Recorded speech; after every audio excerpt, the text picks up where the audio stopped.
Good morning class 7th। This is your lecture number 2 chapter number 7। Sikh जो थे hard working peasant किसान थे, और लेकिन जो मुगल रूलर्स थे उन्होंने जो अनजस्टिस किया, उनके साथ अन्याय किया, जिसकी वजह से सिख गुरु गोविंद सिंह ने इस पूरी सिख कम्युनिटी को वॉरियर कम्युनिटी में बदल दिया और उसका नाम हो गया खालसा।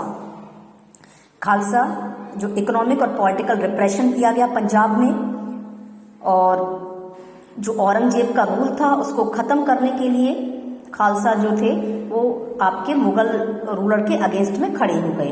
गुरिल्ला फाइटर्स जो थे, गुरिल्ला फाइटर्स का मतलब जो छिपकर वार करते हैं, उन्हें एडवांटेज उन्होंने लिया। जो भी राजनीतिक रूप से अस्थिरता आई थी, पर्शियन और अफगान लोग जो थे जो अगेंस्ट द दिल्ली थे, और जिसकी वजह से इन्होंने इसका फ़ायदा उठाया।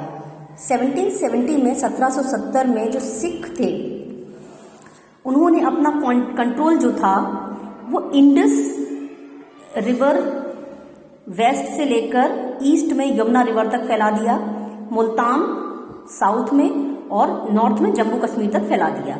लेकिन सिख जो थे मराठास की तरह ही आपके लूज थे, और डिसयूनिटेड का मतलब उनमें एकता की कमी थी। लड़ाई झगड़े करते रहते थे ये आपस में। जो आपके जतास और मिस्र जो हुआ करते थे, अलग अलग इसमें भी सब ग्रुप्स हुआ करते थे सिख में भी, तो इस वजह से वो आपस में लड़ाई झगड़े करते रहते थे। लेकिन एक रूलर जो हुए रणजीत सिंह, उन्होंने सिखों को रीयूनिटेड कर दिया और कैपिटल जो थी वो लाहौर में 1799 में बना ली। औरंगजेब जो कि fanatically try to suppress non Muslim practices, उसने क्या किया था कि जो नॉन मुस्लिम लोग थे उनके जो भी रिचुअल्स थे उनको उसने क्रश करने की कोशिश की।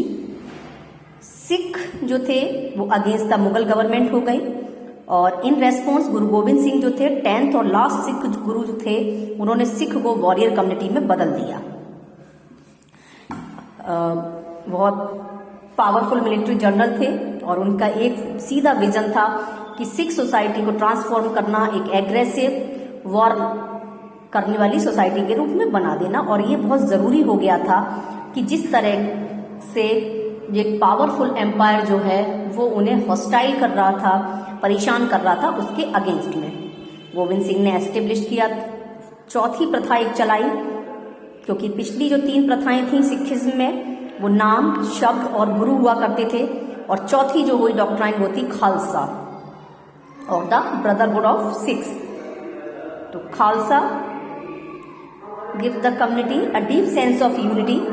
खालसा ने जो आइडियोलॉजी आई उन्होंने इनको एक डीप सेंस ऑफ यूनिटी यानी एकता का एक सेंस दिया।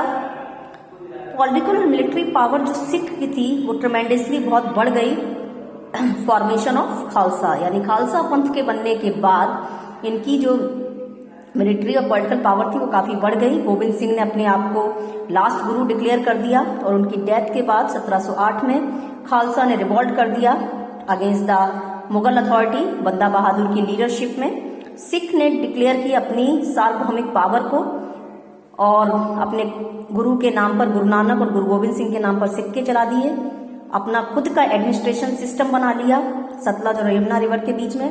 लेकिन बंदा बहादुर पकड़ लिए गए 1715 में, और उनकी दिल्ली में उनको डेथ की सजा दे दी गई। तो जो सिख थे, सिख ने अपनी एक खुद की इंडिपेंडेंट किंगडम जो थी मुगल एम्पायर से काट के 1800 तक बना ली, और ये तब तक फ्री रहे जब तक पंजाब को ब्रिटिश के लिए अनेक्स नहीं कर लिया गया। लेकिन फिर भी जो सिखों की मिलिट्री ब्रदरहुड था उसका सबसे ज़्यादा जो इस्तेमाल किया वो ब्रिटिश ने किया अगेंस्ट द मुगल एम्पायर अपने शुरुआती दिनों में। फिर आते हैं हमारे मराठास। मिड 17th सेंचुरी में मराठा जो है एक पावरफुल फोर्स के रूप में दक्कन में उभरे, वो भी शिवाजी की लीडरशिप में। मराठास जो थे वो एक किंगली पावर बने।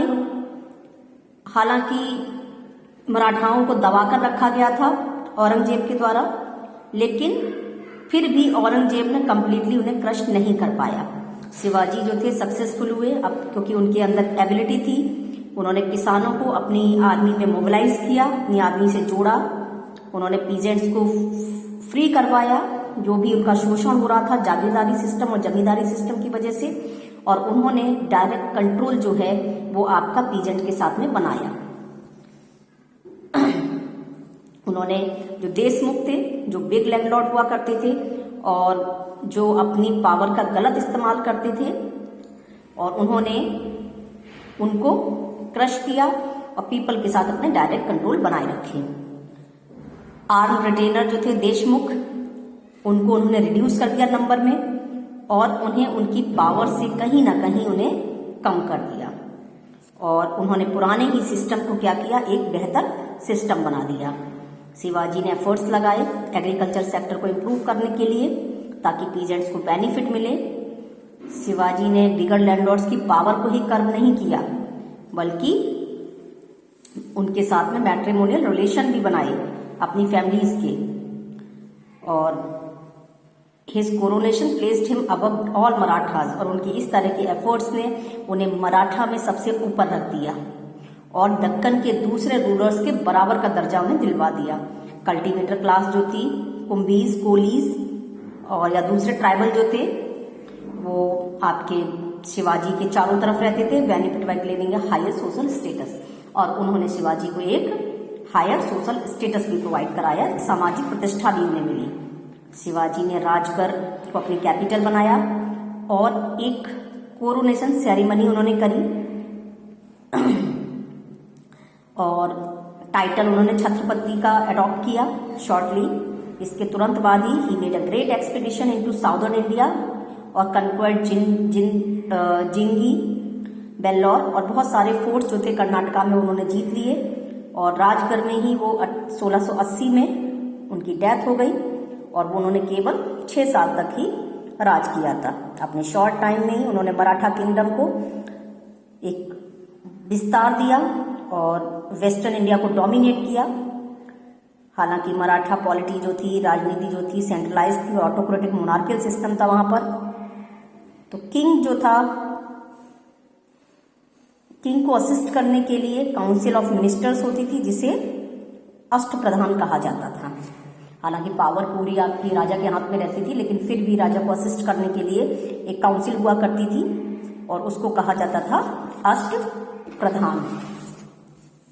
शिवाजी ने डिवाइड कर दिया था अपनी टेरिटरी को डायरेक्टली अपने रूल में ही 3 प्रोविंसेस में, और सब में एक वाइस राय होता था। He further divided the provinces into प्रांत, और उसके बाद उन्होंने जो आपके प्रोविंसेस थे उनको प्रांत में डिवाइड किया। ईच वॉज सब डिवाइडेड इनटू परगनास, और प्रांत को फिर परगना में डिवाइड किया गया। और तरफ्स में जो लोएस्ट यूनिट होती थी वो आपकी ग्राम होती थी, गांव कहे जाते थे, और each village had it's headman और पटेल, और हर गांव का एक आपका हेडमैन होता था या उसे पटेल कहा जाता था। ठीक है, बाकी हम लोग नेक्स्ट वीडियोज में पढ़ेंगे। Thank you.